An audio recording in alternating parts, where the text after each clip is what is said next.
기본 머리채까지 잡으면서 더 격해지는 두 사람의 싸움. 과연 그날 주차장에서는 무슨 일이 있었던 걸까요? 싸움이 벌어졌던 주차장. 안녕하세요. 당시 토요일이어서 주차 자리가 너무 없어서 차가 빈자리가 하나 있는데 차선이 물린 상태여도 제가 주차를 할 수 있을 거라고 생각을 해서 주차를 하게 됐습니다. 먼저 주차돼 있던 상대 차량 마땅히 세울 곳이 없어서 좁은 공간에 주차를 한 건데요. 그런데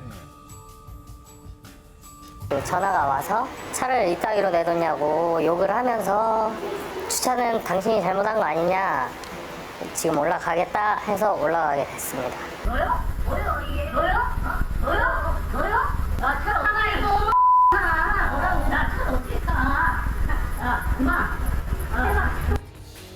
예, 주차 문제가 결국 폭행 사건으로까지 이어진 겁니다. 그 상대방 차가 이 정도 튀어나왔으면은 반대편은 또 여유 있는 상황 아니었을까요? 반대편이 밀려서 그렇게 주차를 한 게 아니었던 게, 당시 반대편 차는 주차 라인이 정확하게 안정적으로 되어져 있었습니다. 구조적으로도 탑승을 할 수 있는 상황이었겠네요. 예, 당시 그 딸 분은 이미 탑승해 있었습니다. 운전석으로 타지 못하게 대놨다는 이유로 욕설과 함께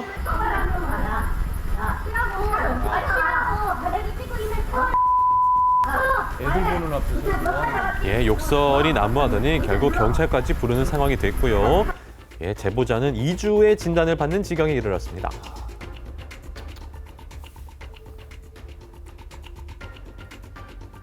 네, 이 대부분의 주차 공간이 좁다 보니까요. 다들 경험하셨을 겁니다. 맞아요. 운전자들 사이에서는 이런 문제가 종종 발생하곤 합니다. 정말 난감할 때가 있긴 합니다. 반대편에서 타면 되는데. 그렇다면 주차 시 운전자들이 조금만 배려하면 되지 않을까요? 아니 마트 같은 데는 특히나 이 좁아가지고 이 조금씩 이렇게 붙어서 차 안에 넣어야 되는데 조금만 서로 신경 써가지고 잘 주차를 하면 되는데 그걸 안 하고 우리나라에 그런 거 안 하고 간다고 이거. 가뜩이나 주차 구역도 좁은데 아니 이렇게 참 이렇게까지 가까이 해서 이렇게 하면은 들어가는 것도 힘들고 내리는 것도 힘들고 이건 좀 양심이 없지 않아요? 이 차가 잘못했죠. 이 차가 물론 옆에 있는 차가 바짝 됐기 때문에 그런 틈이 없어서 조금씩 밀렸을 수도 있어요. 그런 경우는 여기 한 칸은 비워둬야죠. 비워두고 어차피 차를 댈 수 없으면 옆에 칸을 대서 그랬었는데 이렇게 되면은 나중에 온 사람 주차 공간이 하나도 없고 여기 있네? 들어갈 수 있네?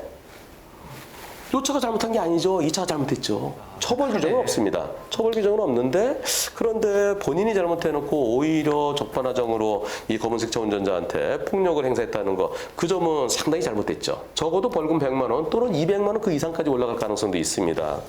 네, 주차를 잘못했다고 해서 처벌되는 건 아닙니다만 깊은 감정 싸움으로는 이어질 수가 있습니다. 이렇게요. 주차장에 주차 라인이 좀 여유가 있는 데도 있고요. 근데 요즘은 좀 좁게 느껴지는 때가 있습니다. 그럴 때 동승자들 내리기 편하게 이쪽에 공간을 많이 두면 이쪽 주차 라인을 밟게 되죠. 주차 라인을 밟게 되면은 옆에 차들이 되기가 힘들어집니다. 따라서 타인을 배려해서 주차 라인 안쪽에 제대로 될 수 있는 그런 운전 습관이 필요하겠습니다. 예, 내가 조금 편하면 상대방이 많이 불편할 수 있습니다. 양보하는 습관이 올바른 주차 문화를 성립할 수 있다는 것 기억하시길 바랍니다. 어두운 밤, 눈 깜짝할 사이 발생하는 사고. 불빛 하나 없이 어둠 속을 달리는 건 물론이고요. 역주행까지 감행. 도로 위 운전자를 위협하는 스텔스 자전거가 증가하고 있습니다.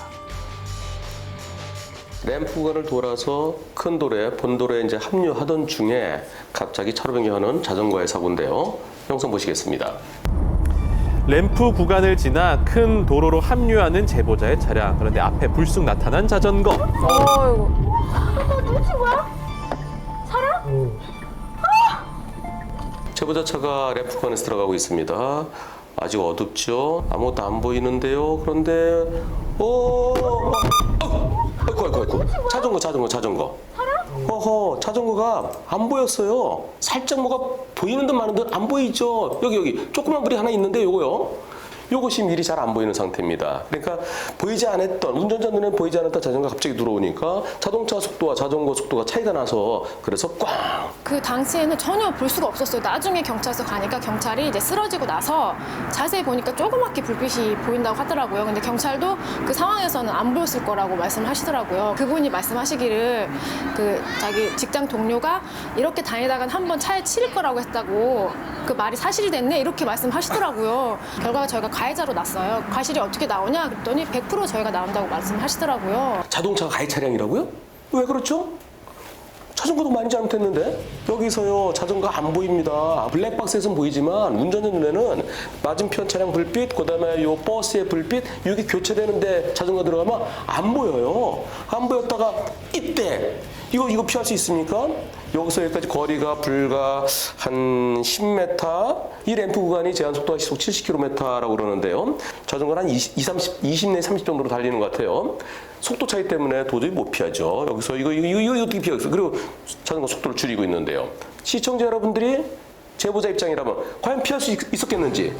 네, 대부분이 피할 수 없는 상황이라며 자전거의 과실을 높게 받습니다. 도로교통법상에 자전거도 차에 해당돼요. 차대차예요. 차대차는 차로 변경할 때는 미리 방향 지시등을 켜든지 아니면 손으로 수신호로 내가 쪽으로 들어간다는 것을 표시해주고 그리고 뒤에서 차가 안 올 때 안전할 때 들어가야 되는데요. 그저 쑥 들어오면은 저걸 어떻게 피하겠습니까?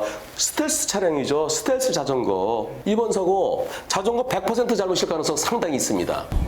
도로 위를 달릴 경우 자전거도 자동차로 구분됩니다. 때문에 사고를 예방하기 위해선 주행 시 꼭 필요한 안전장비를 잊지 말고 챙겨야겠습니다. 중앙분리대가 있고 한쪽으로 차가 3대 갈 수 있는 1, 2, 3차로입니다. 오토바이는 3차로 가고 있었는데 1차로 차가 갑자기 쑥 나오면서 대각선으로 나오면서 일어난 사고인데 영상 보시겠습니다. 네, 오토바이에 설치된 블랙박스 영상인데요. 잘 주행하고 있던 찰나 차량 한 대가 1차로에서 3차로로 다차로 변경을 시도합니다. 달리던 오토바이와 충돌하고 말았죠. 하나씩 하시죠. 영상에서도 느낄 수 있는 사고 당시의 충격입니다.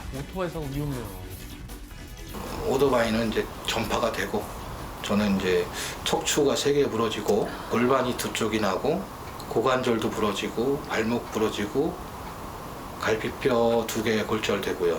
파출소에서 이제 나와서 조사를 하는데 자기는 2차선을 가고 있었는데 오토바이가 와서 자기를 받았다고 거짓말을 이렇게 진술을 했더라고요. 그러니까 오토바이니까 블랙박스가 없다고 생각을 했나 봐요. 처음에 상대편 운전자는 오토바이에 블랙박스 없는 걸로 생각하고 내가 2차로 잘 가고 있는데 오토바이가 나를 들이받았다 이렇게 주장했다는 겁니다. 하지만 오토바이의 블랙박스에도 고스란히 담겨있고 특히 CCTV 보면 상대차가 1차로에서 대각선으로 들어오는 게 고스란히 담겨져 있었죠. 하마터면 가해자가 될 뻔한 사고, 다행히도 인근에 설치된 CCTV와 블랙박스가 증거가 됐습니다. 차 사이로 튀어나오시면서 오토바이 추돌한 게 다 찍혔다.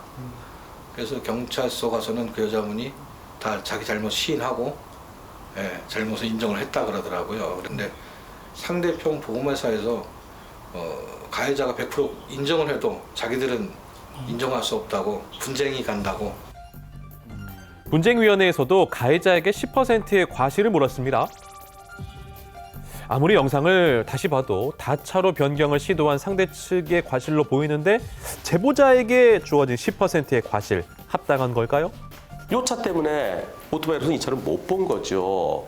정상적으로 가다가 갑자기 대각선 나오는 차량 꽝! 그런데 과연 오토바이가 정상적으로 3차로 가고 있었다가 안 보였던 차 쑥 튀어나오면 피할 수 있었겠느냐? 차로 변경은 미리 방향지등 켜고 한 칸 한 칸씩 해야 됩니다. 바로 옆에 내가 가고자 하는 쪽에 차가 없는 것을 확인하고 안전할 때 들어갔어야 되는데 그런데 상대차는 한꺼번에 대각선으로 나오는 거. 대각선 나오는 거 용서를 하면 안 돼요.